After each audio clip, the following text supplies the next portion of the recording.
As Nações Unidas foram estabelecidas em 1945 com os nobres objetivos de manter a paz e a segurança internacionais, promover o progresso social, fomentar a cooperação internacional e defender os direitos humanos. Embora a organização tenha alcançado sucessos notáveis, incluindo seu papel na descolonização, iniciativas de saúde global e assistência humanitária, muitas vezes falhou em atingir suas ambições originais. Vários problemas estruturais, políticos e operacionais fizeram com que a ONU se desviasse de seus objetivos fundacionais. Abaixo estão os principais fatores, com explicações detalhadas e exemplos. Um dos defeitos estruturais mais significativos da ONU é o poder de veto concedido aos 5 membros permanentes do Conselho de Segurança: China, França, Rússia, Reino Unido e Estados Unidos. O sistema de veto foi concebido para garantir consenso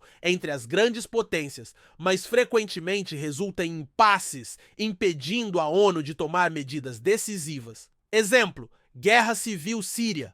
Desde o início do conflito sírio em 2011, o Conselho de Segurança ficou paralisado por vetos, particularmente da Rússia e da China. A Rússia bloqueou repetidamente resoluções que visavam sancionar o regime de Assad ou autorizar intervenções internacionais mais fortes, citando preocupações com a soberania. Essa paralisia contribuiu para a prolongação da guerra, resultando em centenas de milhares de mortes e uma enorme crise de refugiados.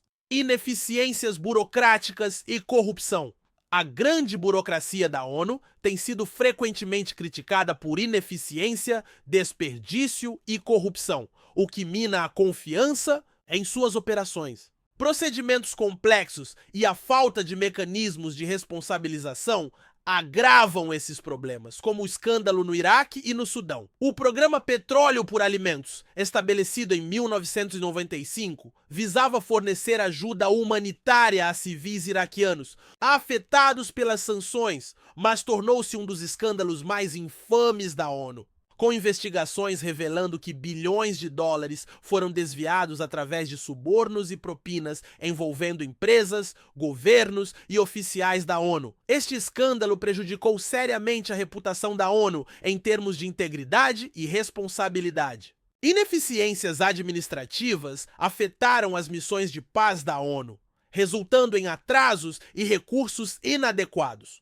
Por exemplo, os capacetes azuis no Sudão do Sul foram criticados por não protegerem os civis, apesar de seu mandato. A incapacidade da ONU de prevenir grandes atrocidades tem sido uma falha gritante de seu mandato de paz e segurança. Apesar de seu papel em sistemas de alerta precoce e resolução de conflitos, a organização frequentemente falha em agir de forma rápida e decisiva, como ocorreu em Ruanda e na Sérvia. O genocídio de Ruanda de 1994, a Força de Paz da ONU, conhecida como UNAMIR, estava subfinanciada e limitada por um mandato restrito que proibia medidas proativas. Apesar dos alertas dos comandantes no terreno, a comunidade internacional falhou em agir, resultando no genocídio de aproximadamente 800 mil Tutsis e Hutus moderados. O massacre de Srebrenica de 1995, na Bósnia e Herzegovina. A ONU declarou Srebrenica como uma área segura durante a Guerra da Bósnia. No entanto, quando as forças sérvias tomaram a cidade, os capacetes azuis não conseguiram impedir o massacre de mais de 8 mil homens e meninos bósnios. Essa falha destacou as limitações da paz da ONU e a proteção de populações vulneráveis. A influência das grandes potências. A neutralidade da ONU foi comprometida pela influência das grandes potências, particularmente durante a Guerra Fria e nas décadas subsequentes. As ações da organização muitas vezes foram moldadas pelos interesses geopolíticos de seus membros mais poderosos, como ocorreu durante a Guerra Fria e a invasão dos Iprosineuá ao Iraque. Dinâmicas da Guerra Fria. Durante a Guerra Fria, a ONU frequentemente se tornou um campo de batalha para o conflito ideológico entre os Estados Unidos e a União Soviética. Essa rivalidade paralisou frequentemente o Conselho de Segurança e limitou a capacidade da ONU de abordar os conflitos de maneira equilibrada. Invasão do Iraque em 2003. A decisão dos US de invadir o Iraque sem autorização explícita do Conselho de Segurança da ONU demonstrou a incapacidade da ONU de conter ações unilaterais de estados poderosos. Apesar da ampla oposição internacional, a ONU pouco pôde fazer para impedir a invasão, o que enfraqueceu significativamente sua autoridade. Desafios nas operações de paz. As missões de paz da ONU, embora frequentemente bem intencionadas, enfrentaram desafios significativos, incluindo subfinanciamento, mandatos limitados e alegações de má conduta por parte dos capacetes azuis, como no Congo e na República Centro-Africana. República Democrática do Congo, RDC. A missão da ONU na RDC, conhecida como MONUSCO, foi estabelecida em 1999 e é uma das operações de paz mais longas. Apesar dos substanciais investimentos financeiros e de pessoal, a missão tem lutado para estabilizar a região, proteger eficazmente os civis e trazer paz duradoura. Alegações de abuso numerosas, alegações de exploração sexual e abuso por parte dos soldados de paz da ONU mancharam a reputação da organização.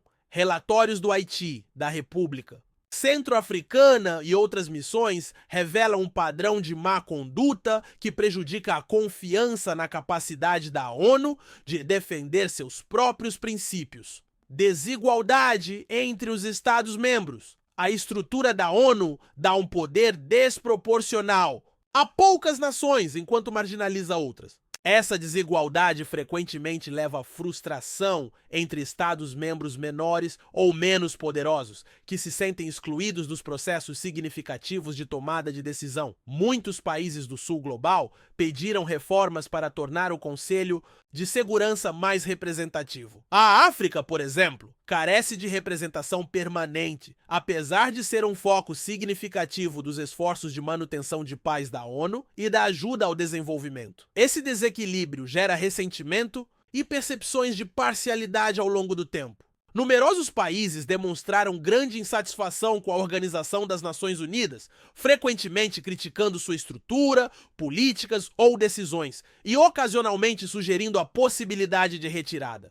No entanto, apesar dessas queixas, nenhum Estado-membro saiu oficialmente e completamente da organização, destacando os desafios e repercussões intrincados de tal ação.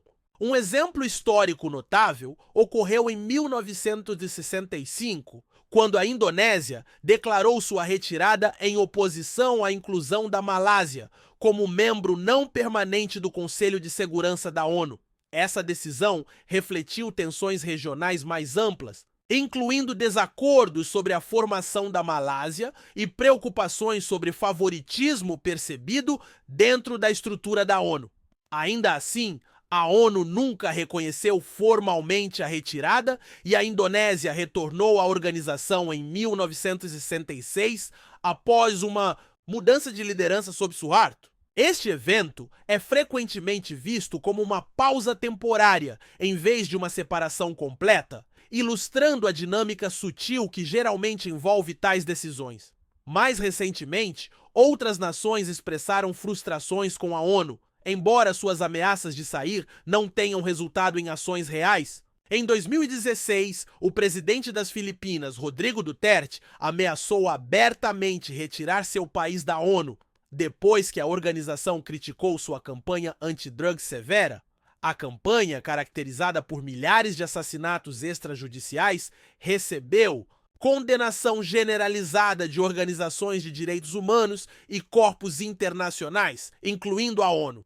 Duterte acusou a ONU de ultrapassar sua autoridade e interferir em questões internas Apesar de sua linguagem forte e ameaças, as Filipinas permaneceram membros da ONU, demonstrando a lacuna entre a insatisfação aberta e os obstáculos logísticos, políticos e econômicos de deixar um organismo global.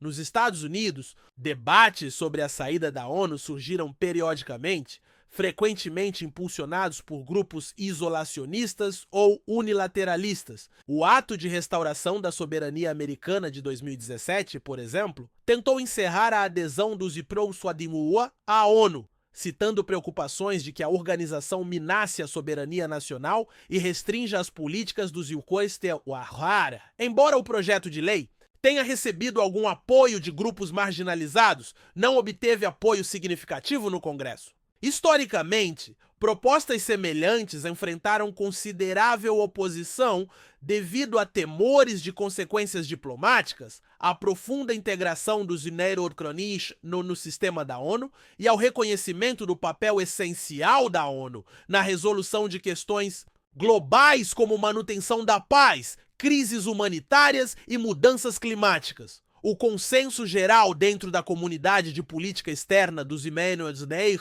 é que o engajamento com a ONU, apesar de suas falhas, serve aos interesses nacionais e internacionais. Neste vídeo, examinamos os crescentes esforços das nações do BRICS e países do Sul Global para pressionar por reformas substanciais dentro da Organização das Nações Unidas ou, em alguns casos, contemplar a possibilidade de se retirar completamente da organização. Analisamos as motivações por trás desse movimento, os obstáculos que essas nações encontram e os potenciais efeitos que tais ações podem ter no futuro da governança global. Países do Sul Global, particularmente aqueles do grupo BRICS, intensificaram suas exigências por uma reestruturação ampla da ONU. Coletivamente, as nações do BRICS representam mais de 40% da população mundial e cerca de 1/4 do PIB global, uma participação que continua a crescer. No entanto, a distribuição de poder da ONU, especialmente no Conselho de Segurança, continua baseada em suposições do meio do século XX. Os 5 membros permanentes com direito de veto, EUA, Reino Unido, França, Rússia e China, continuam a direcionar grande parte da agenda do Conselho, influenciando ações sobre manutenção de paz, sanções e segurança global. Apesar de 54 países africanos representarem quase 28% da adesão da ONU, nenhum possui